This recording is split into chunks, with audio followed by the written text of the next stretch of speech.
Қазақстанда 3 бірдей автомобиль жасау жобасы қолға алынады. Қостанайда премьер-министр Асқар Мамин мен Татарстан президенті Рустам Минниханов өзара келісімге келді. 261 миллиард теңге инвестиция тартылады. Сәтін салса, жаңа жобалар Қазақстанды ТМД нарығындағы ірі жүк техникасын өндірушілердің жаһандық тізбегіне қосады.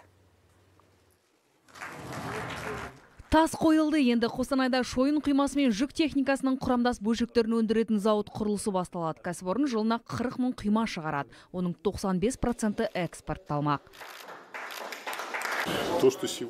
КАМАЗды дамыту стратегиялық бағдарлама аясында Қазақстан аумағына тың технологиялар келмек. Осы алаңда көліктің тетіктері жасалынады. Жобалау, әзірлеу процестерінің барлығы қазақ жерінде өтеді.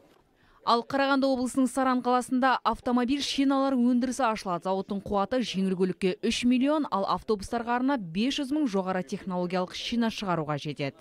Бұл Қазақстанды жаһандық шина орталығына айналдыруға мүмкіндік беретін іргелі жоба. Мұнда өндірілетін жоғарғы технологиялық шина тек Қазақстанның сұранысын ғана өтемей, көрші елдерде де сапалы дөңгелекпен қамтамасыз етпек. Автомобиль жасау саласындағы жаңа жобалар Қазақстан мен Ресей арасындағы өнеркәсіптік кооперацияның іс жүзінде кеңеюіне мүмкіндік береді, деді премьер-министр. Айта өтейік, осы саладағы өндіріс көлемі жыл басынан бері 51,8%-ке ұлғайып, инвестиция көлемі 9,4 миллиард теңгеге дейін артқан. Бүгін біз индустриялық және экономик маңыздылығы үлкен жобалардың құрылысын бастап отырмыз.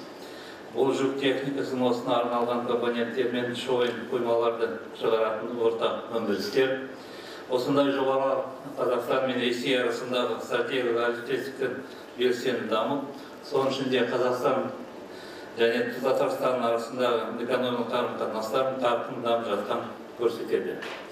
Қазақстан Татарстан мен экономиканың әртүрлі салаларын тығыз байланысты дамытып, машина жасау, мұнай химия және әскери техникалық ынтымақтастық саласында инвестициялық жобалар тиімді іске асырылып жатыр. Қазақстанның автомобиль жасау саласына серпіліс әкелетін ірі зауыттарда шамамен 2000-нан астам адам жұмыс істейді. Нысандар құрылысы алдағы 3 жылда аяқталмақ. Армангүл Тоқтамұрат, Қазақстан ұлттық телеарнасы.